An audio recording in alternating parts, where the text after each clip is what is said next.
Hello friends, welcome to Babuji English Corner. I am Vinod Kumar. So today we are going to learn about structure method. तो दोस्तों this is 2000 structure method series. 2000 structure के माध्यम से हम English में कैसे sentence frame करेंगे उसके बारे में मैंने हर चीज़ को डिटेल में समझाया है। तो आपको ये सीरीज़ बहुत पसंद आएंगी। इस सीरीज़ का हम पार्ट 2 देखते हैं, क्योंकि इस पार्ट 1 में हमने स्ट्रक्चर नंबर 1 to 10 के बारे में देखा है। चलिए स्ट्रक्चर नंबर 11 के बारे में पढ़ते हैं। तो स्ट्रक्चर नंबर 11 में आपको ध्यान में रखना है व्हिच, हुज, ओके। उसके बाद में नाउन आएगा, then do, does, then subject, then verb first form, then object, then other words and then interrogative sign. Okay, so this is the structure number 11। फिर से एक बार आप स्ट्रक्चर को देख लीजिए। Which, whose, noun, then do does, then subject, then verb first form, then object, then other words, then interrogative sign। Okay, मुझे लग रहा है आपको स्ट्रक्चर ये क्लियर हुआ होगा। चलिए व्हिच का मतलब होता है कौन सा, कौन सी और कौन से। ठीक है, मतलब आपको कौन सा पेन चाहिए, आपको कौन सी किताब चाहिए, ठीक है, आपको कौन कौन से बुक्स चाहिए। तो इस तरह से हम किसी व्यक्ति या किसी वस्तु की डिमांड करते हैं, किसी वस्तु को हम मांगते हैं, उसके बारे में पूछते हैं, तो हम व्हिच यूज करते हैं। और हुज का मतलब क्या होता है, रिलेटेड टू पर्सन थिंग, मतलब वह वस्तु किसी व्यक्ति के पोजीशन में होगी, है ना, उस व्यक्ति को बिलोंग्स करेंगे वो। तो ये डिफरेंस है व्हिच और हुज में। और हुज का जो हिंदी में मीनिंग होता है किसका, ओके, किसकी और किसके। ठीक है, ये आपको ध्यान में रखना है, किसका, किसकी, किसके। ठीक है, चलिए आगे बढ़ते हैं।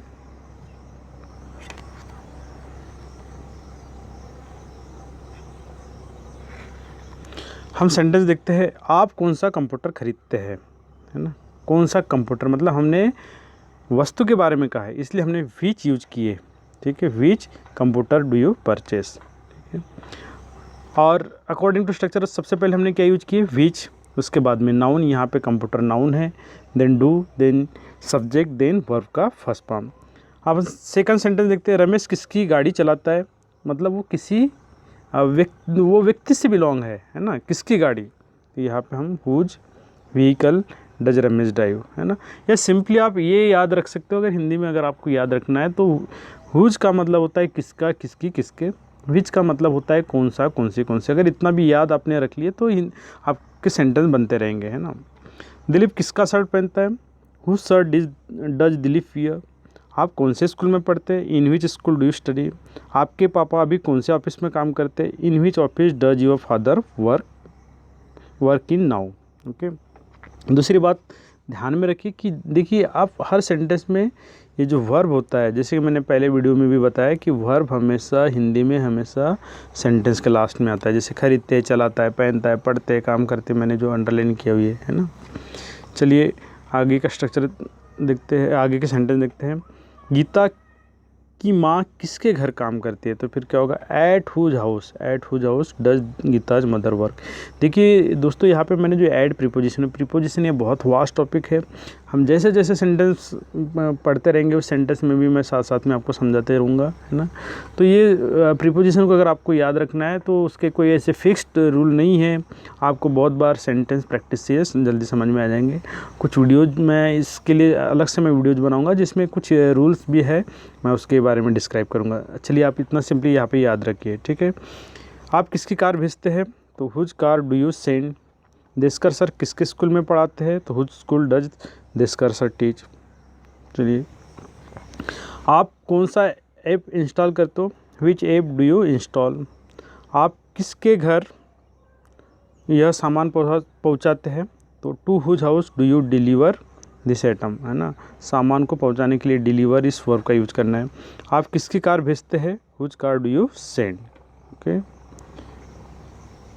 चलिए नेक्स्ट सेंटेंस देखते हैं। Next structure number 12। ये हमें निगेटिव, इस व्हिच और हुज में निगेटिव कैसे सेंटेंस फ्रेम करेंगे उसके बारे में हम देखेंगे। तो पहले व्हिच, हुज, और उसके बाद में noun, then do does, then subject, then not, then verb first form, then object, then other words और देन इंटरोगेटिव साइन। दोस्तों फिर से मैं एक बार बता रहा हूँ कि आपको स्ट्रक्चर को ध्यान से समझिए। अगर आपको स्ट्रक्चर समझ में आ गया तो उस स्ट्रक्चर के बेस पर आप बहुत सारे सेंटेंस बना सकते हैं। स्ट्रक्चर समझना बहुत ज़रूरी है, ठीक है। एक बार इस स्ट्रक्चर को आप स्क्रीन पर अच्छे से देख लीजिए। Which, whose, noun, then do does, then subject, then not, then verb first form, then object, then other words, then interrogative sign. चलिए, राम किसकी कार नहीं चलाता है, तो फिर क्या होगा, whose car does Ram not drive. Navya किसकी साइकिल नहीं चलाती है, तो whose bicycle does Navya not run. आप कौन से स्कूल में नहीं पढ़ते हो, तो in which school do you not study. Okay. Dilip Seth कौन से कंपनी की दवा नहीं बेचते, तो of which companies medicine does Dilip Seth not send. आप कौन सी किताब नहीं खरीदते हैं, which book do you not purchase. ठीक है, तो एक बार फिर से मैं आपको रिमाइंड कर देता हूँ। हमने स्टार्टिंग में हुज देखिए, विच, फिर ऑफ विच, फिर उसके बाद में हमने नाउन यूज किए जैसे car, bicycle, school, then companies, then यहाँ पे विच बुक है ना। तो इस तरह से विच और उसके बाद में आपको नाउन यूज करना है। डू डज किसके साथ में यूज करना है, मैंने पहले वीडियोज में आपको बता दिया हूँ कि डू यूज करना है if subject is I, we, you, they और प्लूरल नंबर नाउन है तो। Does if subject is he, she, it, singular number और दिस, दैट है ना, इसके साथ में हम डज का यूज करेंगे। चलिए आगे सेंटेंस देखते हैं। आप कौन सा पार्ट नहीं पढ़ते हैं, which lesson do you not read. आप कौन सी मोटरसाइकिल नहीं चलाते, which bike do you not run. Rohit किसके घर नहीं जाता है, at whose house does Rohit not go. आप कौन सी चॉकलेट पसंद नहीं करते, which chocolate do you not like. Ramesh किसकी किताब स्कूल में नहीं लाता है, whose book does Ramesh not bring in school. चलिए स्ट्रक्चर नंबर 13 देखिए। स्ट्रक्चर नंबर 12 और स्ट्रक्चर नंबर 13 में हिंदी के सेंटेंस एज इट इज रहेंगे। ओके, हिंदी के सेंटेंस में कोई डिफरेंस नहीं रहेगा। सिर्फ यहाँ पर जो इंग्लिश के सेंटेंस में थोड़ा सा डिफरेंस आ रहा है, क्योंकि हम यहाँ पे डोंट और डजंट इस कॉन्ट्रैक्शन फॉर्म का यूज कर रहे हैं, जबकि हमने पिछले स्ट्रक्चर में, स्ट्रक्चर नंबर 12 में डू नॉट और डज नॉट का मतलब यूज किए थे, है ना। और नॉट जब हमने यूज किए थे वो सब्जेक्ट के बाद में आया था, लेकिन हम यहाँ पे कॉन्ट्रैक्शन फॉर्म यूज करें तो ये बिफोर सब्जेक्ट यूज हो रहा है ना, ये बिफोर सब्जेक्ट यूज हो रहा है। ठीक है, एक बार फिर से आपको दिखा दे रहा हूँ कि देखिए स्ट्रक्चर नंबर 12 यहाँ पे हमने जो नॉट यूज किए थे ये आफ्टर सब्जेक्ट यूज किए। ओके, यहाँ पे हमने आफ्टर सब्जेक्ट यूज किए, लेकिन जब हम स्ट्रक्चर नंबर 13 में हम देख रहे हैं तो यहाँ पर हमने जो कॉन्ट्रैक्शन फॉर्म यूज जो कर रहे हैं वो बिफोर सब्जेक्ट यूज कर रहे हैं। तो फिर से एक बार आपको रिमाइंड कर रहा हूँ, जब आप नॉट अगर लगाते हो तो उसको सब्जेक्ट के बाद में यूज कीजिए, और कॉन्ट्रैक्शन फॉर्म यूज कर रहे हो तो आप बिफोर सब्जेक्ट यूज कीजिए। ठीक है, मुझे लग रहा है आपको ये चीज़ क्लियर हुई होंगी। और देन उसके बाद में वर्ब का first form, then object, then other words, then interrogative sign. और हिंदी के सेंटेंस में कोई डिफरेंस नहीं रहेगा। स्ट्रक्चर नंबर 12 और 13 में हिंदी के सेंटेंस में कोई डिफरेंस नहीं रहेगा। चलिए, रमेश किसकी दुकान में काम नहीं करता है, तो फिर क्या होगा, in whose shop doesn't Ramesh work. आप कौन सा समाचार पत्र नहीं पढ़ते, which news paper don't you read. Sir कौन सा टॉपिक नहीं पढ़ाते, which topic doesn't sir teach. आप किस पेन से नहीं लिखते हो, with which pen don't you write. Okay, clear. चलिए structure number 14, how many, how much, और उसके बाद में noun, then do does, then subject, then verb first form, then object, then other words, then interrogative sign. Okay, फिर से एक बार structure को आप ध्यान से देख लीजिए। How many, how much, then noun, then do does, then subject, then verb first form, then object, then other words and then interrogative sign. Okay, तो हाउ मेनी किसके साथ यूज कर सकते हैं, काउंटेबल नाउन, मतलब जिस नाउन को हम नंबर में काउंट कर सकते हैं। जैसे मैंने कहा कि बुक, तो बुक को हम काउंट कर सकते हैं नंबर में, 1 बुक, 2 बुक, मतलब 1 किताब, 2 किताब, 3 किताब, 4 किताब, मैं काउंट कर सकता हूँ नंबर में। ठीक है, मैंने कहा पेन, तो उस पेन को भी हम काउंट कर सकते हैं, 1 पेन, 2 पेन, 3 पेन। ठीक है, तो जिस नाउन को हम नंबर में काउंट कर सकते हैं। देखिए दोस्तों, देखिए जैसे कि इंग्लिश लैंग्वेज में अपवाद बहुत है ना। अब कुछ लोग कहते हैं कि चलिए जो नाउन के सामने में हम यस लगाते हैं वह नाउन प्लूरल होता है, तो दोस्तों ऐसा नहीं होता है। है ना। और फिर क्या करते कि उसी के अकॉर्डिंग, जैसे देखिए मैंने कहा कि चाइल्ड, है ना, तो चाइल्ड को क्या करते बच्चे, यस लगाने से प्लूरल नंबर हो जाता है करके उसको चाइल्ड्स लगा देते, तो ये कंप्लीट रॉन्ग है ना। तो चाइल्ड का क्या होगा, चिल्ड्रेन, चाइल्ड का चिल्ड्रेन होगा, ठीक है। जैसे पीपल, तो लोग पीपल को भी यस लगा देते हैं। ये ध्यान में रखना है आपको कि जो नाउन जो है काउंटेबल नाउन है ना, मतलब हाउ मेनी हम किसके साथ यूज करेंगे, जिसको हम काउंट कर सकते हैं नंबर में, ठीक है। चलिए अनकाउंटेबल नाउन, जिसको हम नंबर में काउंट नहीं कर सकते, जैसे मैंने कहा वाटर, ठीक है। अब इस वाटर को हम नंबर में काउंट नहीं कर सकते, ठीक है। मैं कहा शुगर, तो शुगर को भी हम नंबर में काउंट नहीं कर सकते। लेकिन अगर मैंने कहा कि आपको कितनी किलो शक्कर चाहिए, ओके, हाउ मेनी किलोज, तो देन यू कैन काउंट, ठीक है। मैंने कहा कि आपको कितने लीटर पानी चाहिए, तो आप उस पानी को काउंट मतलब लीटर के माध्यम से कर सकते, सिंपली पानी को काउंट नहीं कर सकते, सिंपली आप शुगर को काउंट नहीं कर सकते, ठीक है। तो मुझे उसको और किसी नाउन की हेल्प लेना पड़ेगा, ठीक है। तो जो नाउन है मतलब हम नंबर में काउंट नहीं कर सकते, तो ऐसे उसके लिए हम हाउ मच यूज करेंगे, ठीक है, जो अनकाउंटेबल नाउन है। और जिसको हम नंबर में काउंट कर सकते हैं 1 2 3 इस तरह से, okay, 1 kg 2 kg 1 kilo 2 kilo, तो फिर उसके बाद में उसके लिए हम हाउ मेनी यूज करेंगे। चलिए सेंटेंस देखते हैं। आप प्रतिदिन कितने वाक्य बनाते हो, how many sentences do you construct every day. दोस्तों अधिकांश जो 90% बच्चे यहाँ पे गलती करते हैं, किस चीज़ में गलती करते हैं बता दूँ मैं। अब यहाँ पे देखेंगे ये जो सेंटेंसेस है ना, ये सेंटेंसेस प्लूरल नंबर में है, तो वो इसको देखकर सब्जेक्ट यूज कर मतलब डू डज यूज करते हैं, नहीं, आपको ये जो डू और डज यूज करना है सब्जेक्ट को देख के यूज करना है। जैसे ये sentence, how many sentences do you construct, मतलब आप कितने वाक्य बनाते हो, लेकिन मैं इसी सेंटेंस को कहूँगा कि रमेश कितने वाक्य बनाता है, तो फिर how many sentences does Ramesh construct, ठीक है, मतलब सब्जेक्ट चेंज हो गया तो यहाँ पे डज यूज किए। तो ये डज और डू जो यूज करते हैं वो इट डिपेंड्स ऑन सब्जेक्ट, ये सब्जेक्ट पे डिपेंड होगा, है ना। जैसे देख लीजिए स्ट्रक्चर में ये जो नाउन जो हम है, तो इस नाउन को नहीं देखना है आपको, तो आपको उस सब्जेक्ट के बारे में देखना है, ठीक है। चलिए सेकंड सेंटेंस, आप कितनी चाय लेते, तो how much tea do you take, क्योंकि ये जो टी है ये अनकाउंटेबल नाउन है ना, तो इसलिए हमने यहाँ पे हाउ मच यूज किए। दिलीप इस प्रोजेक्ट पर कितने पैसे खर्च करता है, तो हाउ मच मनी, है ना, सिंपली पैसा, है ना। जैसे रुपए की बात होती है तो हम उसको काउंट कर सकते हैं, तो इसलिए हाउ मच हमने यहाँ पे यूज किए। How much money does Dilip spend on this project, वह एक महीने में कितनी दवा भेजता है, तो how much medicine does he send in a month, okay, medicine, जैसे जनरल मेडिसिन वर्ड जनरल है उसको हम काउंट नहीं कर सकते, लेकिन मैं यही कहूँ कि टेबलेट्स, तो टेबलेट को काउंट कर सकते हैं, है ना, 1 टेबलेट 2 टेबलेट। चलिए structure number 15, how many how much, और उसके बाद में noun, then do does, then subject, then not, then verb first form, then object, then other words, ठीक है। फिर से आपको रिमाइंड कर दूं, जो नॉट जो है सब्जेक्ट के बाद में यूज होगा, ठीक है, और उसके बाद में डू डज, ठीक है। एक बार स्ट्रक्चर को अच्छे से देख लीजिए, how many how much, then noun, then do does, then subject, then not, then verb first form, then object, then other words, then interrogative sign, okay.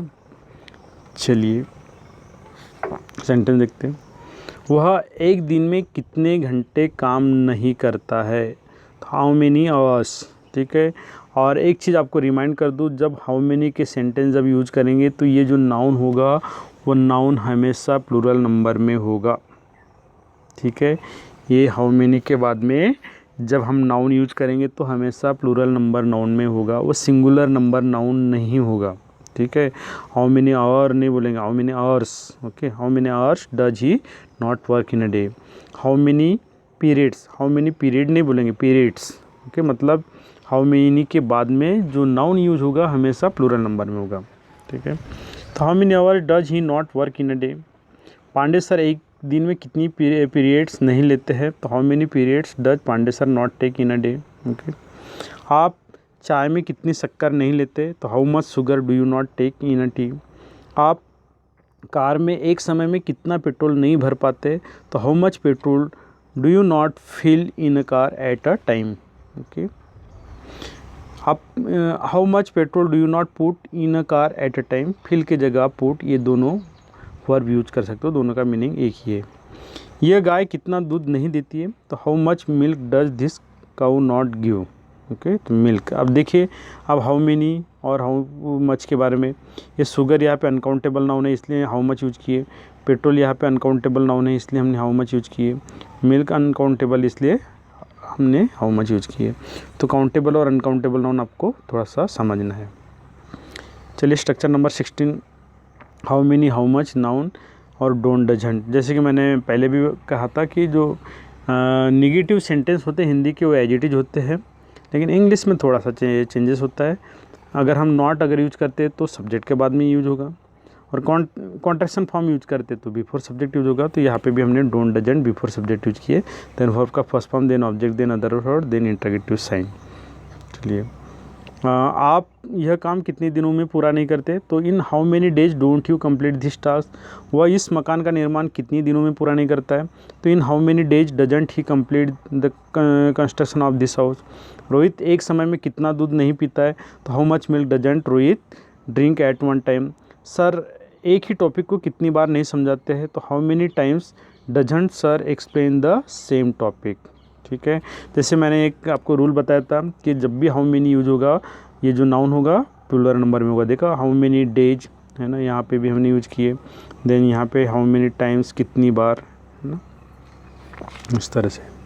चलिए स्ट्रक्चर नंबर 17, हु और वर्ब का first form और verb को yes या I S और object, then other words और then interrogative sign. तो देखिए यहाँ पे जो सेंटेंस जो होते हैं सेंटेंस पे डिपेंड करता है ना, कि वो सेंटेंस आपके सिंगुलर नंबर है प्लूरल नंबर है। अगर सिंगुलर नंबर है तो आपको वर्ब को यस या आई एस आपको लगाना है।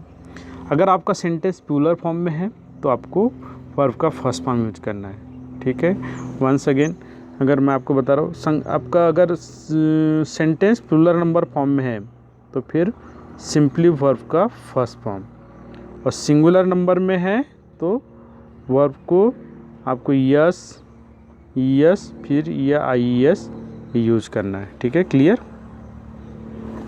कौन आपको अंग्रेजी पढ़ाता है, तो फिर क्या होगा, हु टीचेस यू इंग्लिश। मतलब हमें सेंटेंस से लगा रहा है कि कौन, मतलब एक व्यक्ति है ना, इसलिए हमने। फिर कौन कौन क्रिकेट खेलते हैं, तो हु प्ले क्रिकेट, क्योंकि सेंटेंस से हमको पता लग रहा है कि ये जो है सेंटेंस प्लूरल फॉर्म में है, मतलब एक से ज़्यादा व्यक्ति है। कौन हमेशा क्लास में देर से आता है, who always comes late to class. कौन कौन इस मोबाइल ऐप का उपयोग करते हैं, who use this mobile app. कौन आपकी मदद करता है, हु हेल्प्स यू। ओके, चलिए आगे के सेंटेंस देखते हैं। आगे का structure number 18, who, then do does, then not, then verb first form, then object, then other words और देन इंटरोगेटिव साइन।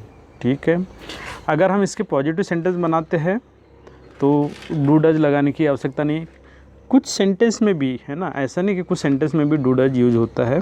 ठीक है, लेकिन उसके लिए हम अलग से स्ट्रक्चर में देखेंगे कि कब हम उसके डू डज यूज करेंगे। अभी आपको यहाँ पर इतना याद रखना है। ठीक है, अगर वो पॉजिटिव सेंटेंस है तो। यहाँ मैं निगेटिव सेंटेंस की बात कर रहा हूँ, तो who, do does, then not, then verb first form, then object, then other words, then interrogative sign. चलिए सेंटेंस देखते हैं। कौन कौन इस प्रश्न का उत्तर नहीं लिखते, तो फिर who do not right the answer of this question. कौन कौन इस अंग्रेजी समाचार पत्र को नहीं पढ़ते, तो who do not read this English newspaper. कौन अभी मुंबई नहीं जाता है, who does not go to Mumbai now. कौन इस काम को समय पर पूरा नहीं करते, who does not complete this work on time.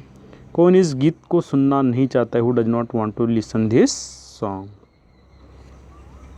चलिए स्ट्रक्चर नंबर 19 कॉन्ट्रैक्शन फॉर्म में, who, then don't, doesn't, then verb first form, then object, then other words और देन इंटरोगेटिव साइन। ओके, कौन कौन साइकिल नहीं चलाते, हु डोंट रन बाइसिकल। कौन आपकी बात नहीं सुनता है, who doesn't listen to you. कौन आपसे सहमत नहीं है, who doesn't agree with you. कौन अंग्रेजी में बात नहीं करता है, who doesn't speak in English. कौन कौन इस किताब को नहीं पढ़ते, who don't read this book. तो दोस्तों आपको सेंटेंस के बारे में एक चीज़ मैं बता दूं, आपको जो स्ट्रक्चर मैंने बताया उस स्ट्रक्चर को ध्यान से देखिए, समझिए उस स्ट्रक्चर को, और उस स्ट्रक्चर के बेस पर आप सेंटेंस बनाने की कोशिश कीजिए। तो आपके सेंटेंस बहुत अच्छे से बन जाएंगे। शुरुआत में हो सकते कुछ सेंटेंस आपसे गलत हो, डोंट वरी, होने दीजिए। आप स्ट्रक्चर को समझिए, आप ट्रांसलेट मत कीजिए, उस स्ट्रक्चर को समझिए। और शुरुआत में कुछ सेंटेंस आप हिंदी में लीजिए, और उसके बाद में अगर आप हैबिचुअल हो जाओगे तो फिर आपको हिंदी में सेंटेंस लेने की ज़रूरत नहीं है, डायरेक्टली आप फिर इंग्लिश में सेंटेंस बना सकते हो। तो दोस्तों ये वीडियो आपको कैसा लगा? अगर आपको ये वीडियो पसंद आया होगा तो ज़रूर आप इसको लाइक सब्सक्राइब कीजिए, और पहली बार अगर आप मेरे चैनल पे आएंगे तो ज़रूर सब्सक्राइब कीजिए, ओके, और अपने दोस्तों को भी शेयर कीजिए। मैं इस तरह की सीरीज़ जो है, हर सीरीज़ को मैं लाते रहूँगा। कुछ अभी टेक्निकल प्रॉब्लम है, टेक्निकल प्रॉब्लम सॉल्व होने के बाद मेरी सीरीज़ कंटिन्यूसली चलते रहेंगी। Thank you so much.